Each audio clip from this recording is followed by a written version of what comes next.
et bienvenue à votre émission Le débat économique. Le marché des assurances en Algérie, qui a connu une croissance d'une année à l'autre en chiffre d'affaires, observe cette année une baisse enregistrée au premier semestre de l'année 2020 par rapport à la même période de l'année 2019. Pourquoi cette baisse et comment se nourrit le marché des assurances actuellement, plus la crise économique que connaît l'Algérie et les réformes dans le secteur des assurances, de tout ça, notre invité, Monsieur Hassan Khlifati, PDG de la compagnie Alliance Assurance, va nous répondre sur toutes ces questions. Bonjour Monsieur Khlifati. Bonjour, Marhaba bik, bienvenue. Merci Monsieur Khlifati. La première question qu'on peut poser, les indicateurs économiques sont en rouge sur tous les plans. D'après vous, Monsieur Khlifati, la crise en Algérie est-elle structurelle ou conjoncturelle? Wow, c'est une question très pertinente et très complexe et qui a plusieurs réponses. Mais fondamentalement, la crise en Algérie, c'est une crise structurelle. Parce que, au-delà de ce qui se passe dans le secteur des assurances, notre économie, elle connaît une crise multidimensionnelle. Baisse du prix du pétrole, croissance économique morne, absence de réformes depuis des années déjà, des réformes profondes, structurelles et irréversibles. On a eu en Algérie quelques réformettes ou tentatives de réforme, mais qui n'ont pas eu l'effet escompté. Donc, aujourd'hui, nous sommes dans une crise multidimensionnelle et profondément structurelle, parce que si on regarde aujourd'hui la dégringolade du prix du pétrole ou la chute, elle a commencé en 2014. Les différents gouvernements de 2014 à ce jour, ils ont promis des réformes profondes, structurelles. En contrepartie, si vous vous rappelez, quand on parlait du financement non conventionnel, on a parlé en contrepartie qu'il y allait des réformes. Ça n'a pas eu lieu. En 2014, quand on est rentré en crise, la chute du prix du pétrole, et on a commencé à puiser sur nos réserves de change, et les différents gouvernements ont promis des réformes, ça n'a pas eu lieu. En 2020, malheureusement, en 2019 déjà, on a eu le mouvement populaire. Et toute cette année, oui, le Hirak. Et toute cette année, tout ce qui s'est passé cette année a fait que les effets, un ralentissement, une jonction entre chute de prix de pétrole, crise économique et le Hirak, ça a fait que l'économie a reculé encore plus. Et 2020, nous avons eu la Covid, la crise du Covid sanitaire qui est problématique, qui est mondiale, c'est une pandémie, donc c'est une crise mondiale. Elle a des conséquences encore plus graves sur nos ressources externes, notamment les prix du pétrole et du gaz, la baisse de consommation, l'arrêt mondial du trafic aérien, pratiquement, bien que bon, il y a des vols, mais pratiquement le trafic qui était de dizaines ou de centaines de milliers de vols par jour, il n'existe plus. Donc tout ça fait en sorte que cette crise, elle est profondément structurelle et elle a besoin de réponses politiques fortes et des réformes structurelles approfondies, irréversibles, mais qui demandent beaucoup de travail et beaucoup de courage politique. Et malgré tout ça, le gouvernement a pris le taureau par les cornes pour la relance économique. D'après vous, M. Khlifati, et cette relance est-elle possible devant une situation qui nécessite une réanimation? Effectivement, bon, toute réforme économique, elle a plusieurs outils. Il y a les réformes des textes, il y a aussi la réforme de la législation, Le gouvernement actuel, il a eu quand même beaucoup de contraintes parce que juste à peine à son arrivée, 2 mois après, nous avons eu la crise de Covid. Mais bon, en tant que chef d'entreprise, et ce que j'entends dans le monde de l'entreprise, étant donné que je côtoie beaucoup de chefs d'entreprise, je dirais que la réponse politique, du discours politique du gouvernement et du Conseil des ministres était bonne. L'application sur le terrain n'était pas à la même hauteur de la réponse politique. Et c'est ce qui déçoit un peu les chefs d'entreprise, généralement. Et le problème, c'est que nous sommes devant une crise inédite. La crise sanitaire, c'est une crise inédite parce que non seulement elle est mondiale, elle a duré dans le temps et on ne sait pas quand est-ce qu'elle va se terminer. C'est-à-dire, personne ne peut se projeter. Est-ce que les vaccins qui ont été annoncés, est-ce qu'ils sont fiables? Est-ce qu'ils vont être disponibles pour tout le monde? Est-ce que tout va reprendre? Par exemple, si je regarde quelques chiffres que j'ai vus il y a 2 jours, l'IATA, elle dit le trafic aérien ne revient pas à la normale au minimum 2025, au maximum 2029, pour revenir au trafic de l'année 2019. Hein.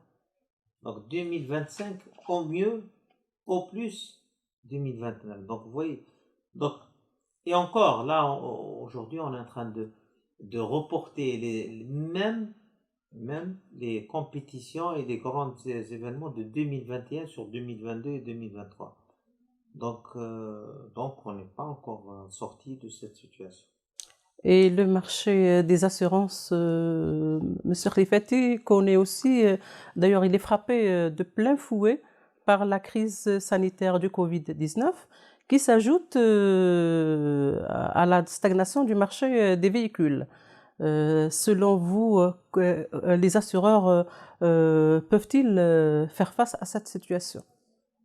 Oui, les assureurs en Algérie vivent déjà une situation très complexe, très compliquée, due à l'absence de réformes, à l'absence de règles de fonctionnement, à l'absence de régulation.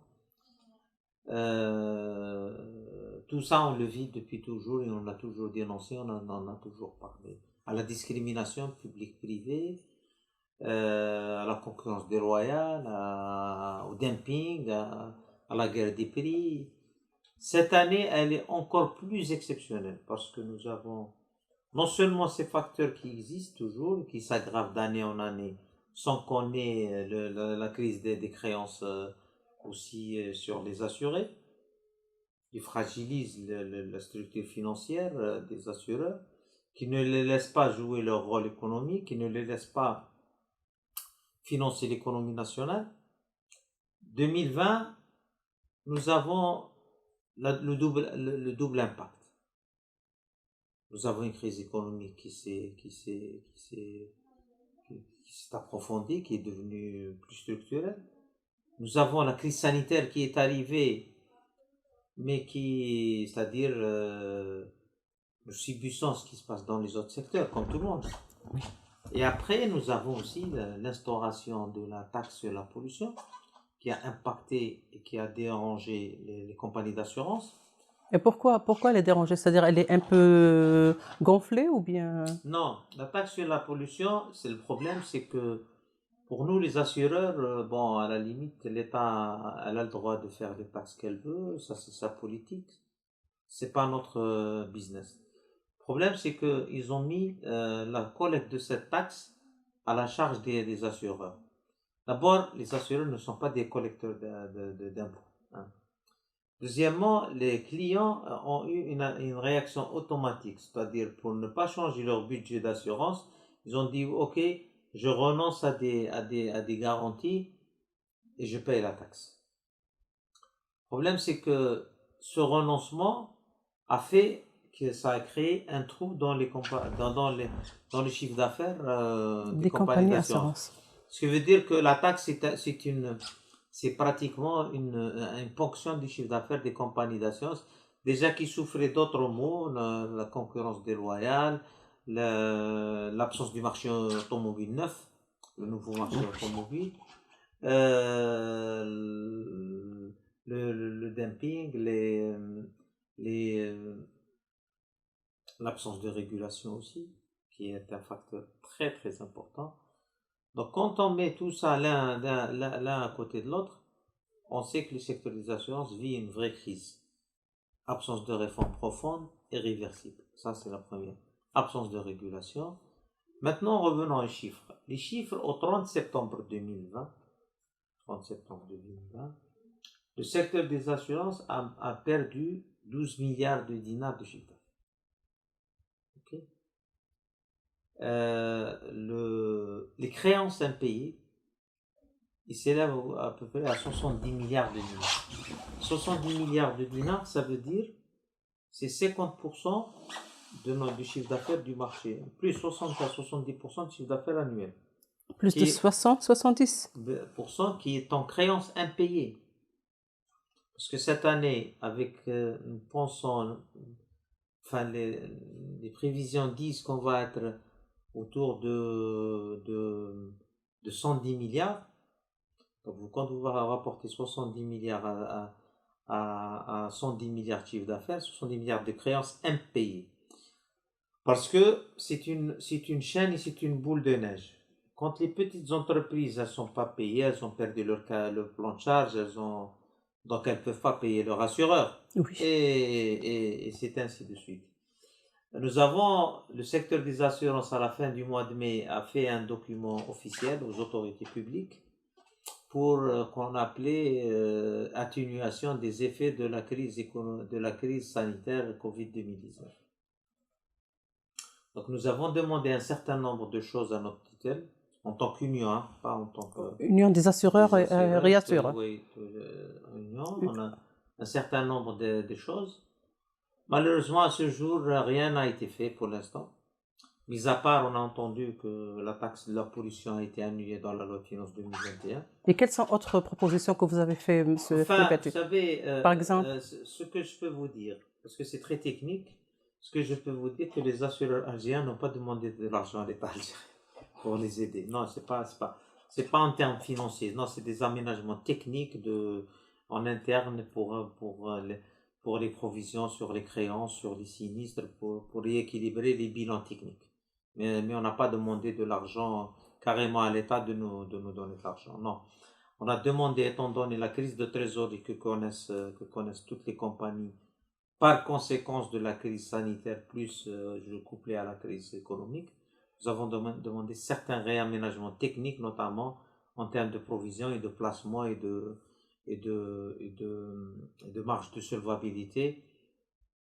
Malheureusement, ça fait plus de 6 mois, on attend la réponse qui n'est pas encore arrivée. Et quelles sont les réformes si on parle de relance économique, M. Flipetti, donc il y a une réforme aussi concernant les assurances. Avant de parler la réforme des assurances, je voulais juste vous préciser. Donc, comme je vous ai dit, c'est 70 milliards de dinars de créances impayées. Et nous avons perdu 12 milliards de dinars du chiffre d'affaires depuis le 1er janvier au 31 août. 12 milliards de dinars, ça fait 1200 milliards de centimes. Voilà, je ferme la parenthèse. Maintenant, les différentes réformes dans le secteur des assurances, elles sont nombreuses, mais elles sont connues. Hein. D'abord, c'est la régulation. Est-ce qu'elles ont été prises en charge par l'État dans le cadre de la relance économique globale? Bien sûr, il y a certaines qui ont été prises en charge parce que comme c'est des réformes dont on parle depuis longtemps, il y a deux grandes réformes que nous attendons du secteur des assurances. La première réforme concerne l'indépendance de la régulation. Parce qu'aujourd'hui, elle est à l'intérieur du ministère des Finances et le ministère des Finances procède le secteur public des assurances. Donc on a demandé qu'elle soit indépendante pour plus de justice, plus d'égalité. La deuxième réforme fondamentale, ce que nous demandons, c'est d'interdire la vente des assurances à crédit. C'est-à-dire pour les entreprises, il y a certaines interprétations de textes qui sont erronées, mais bon, elles sont là.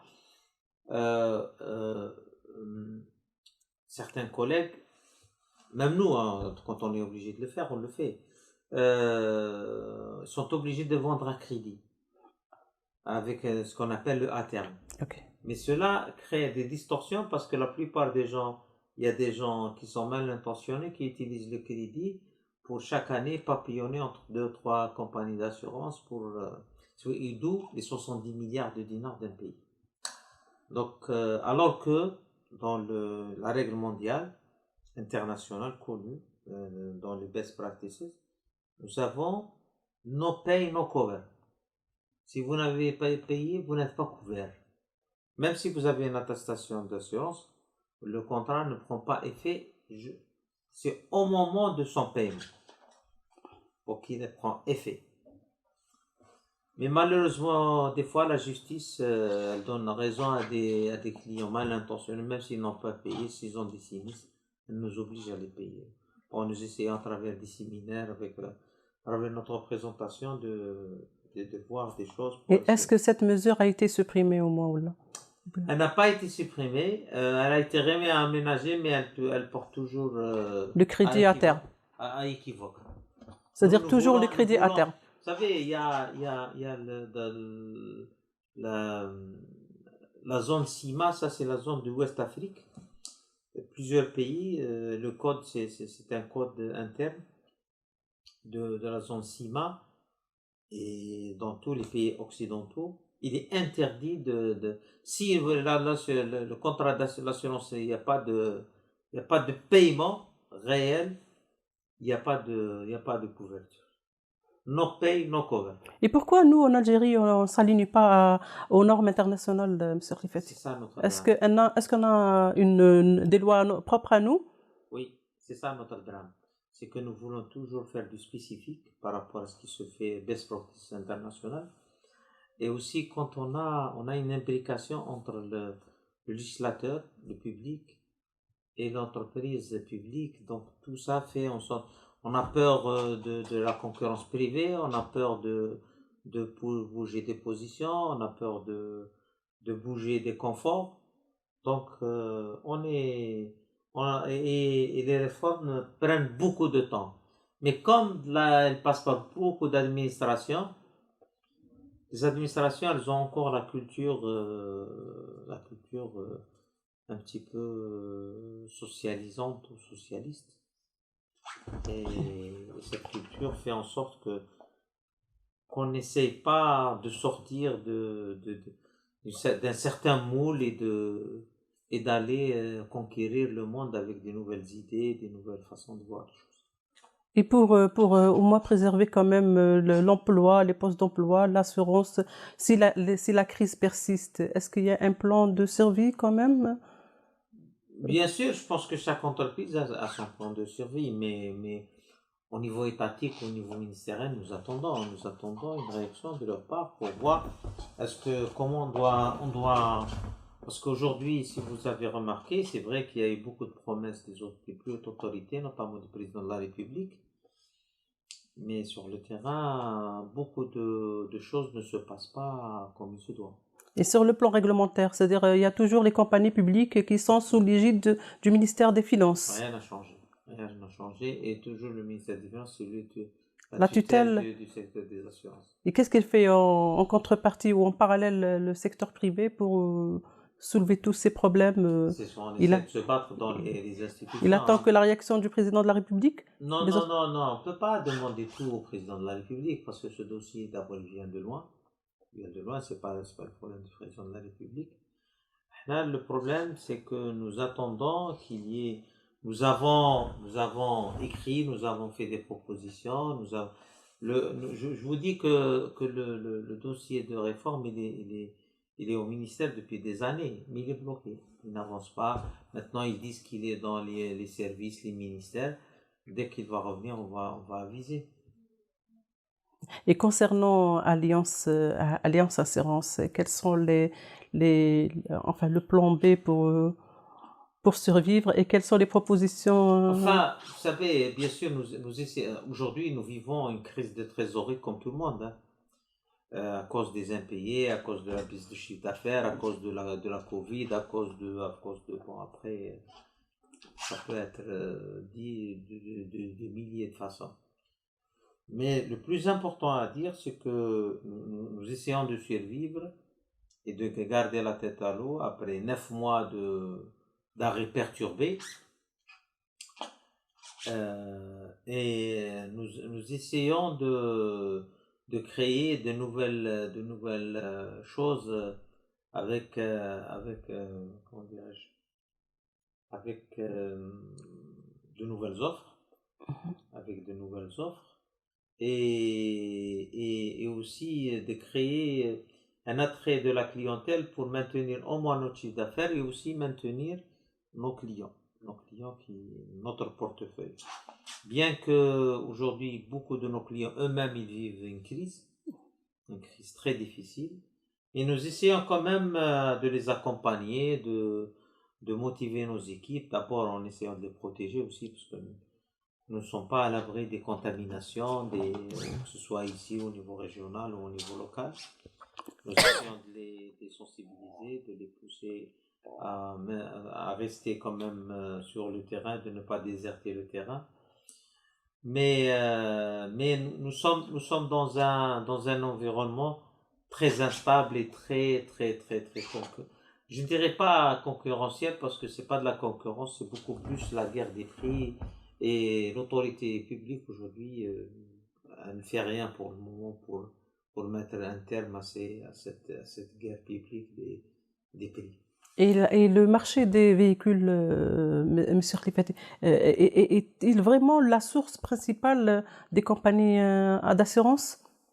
Effectivement, si on regarde, il dépasse les 50%. Mais pour se rééquilibrer, c'est simple. Aujourd'hui, une PME n'est pas obligée de s'assurer pour son patrimoine. Bon, si le gérant est conscient, il va le faire, ou le propriétaire. Mais il y a beaucoup qui ne sont pas. Il y a cette semaine, il y a eu un grand incendie à l'est du pays. C'est pas sûr. Ils ne voyaient pas l'utilité. Donc, pour développer les autres secteurs, il faut faire peut-être une obligation d'assurance. Obligation pour essayer de. Aujourd'hui, par exemple, ailleurs, si vous n'avez pas votre assurance, vous ne pouvez pas avoir des prestations, des impôts. Parce que l'assurance, c'est une protection du patrimoine. Oui. Voilà. Oui. C'est une protection anticipée. Et quels sont les secteurs ciblés par les assurances dans ce cas, à part... Enfin, les assurances, je ne sais pas. Pour Alliance Assurance, c'est toujours la PME, PMI et le particulier. Voilà. Eh ben, merci, Monsieur Khlifati, merci beaucoup. Merci, avec plaisir. Et merci de nous avoir suivis. À très bientôt, Inch'Allah. Merci beaucoup et au revoir.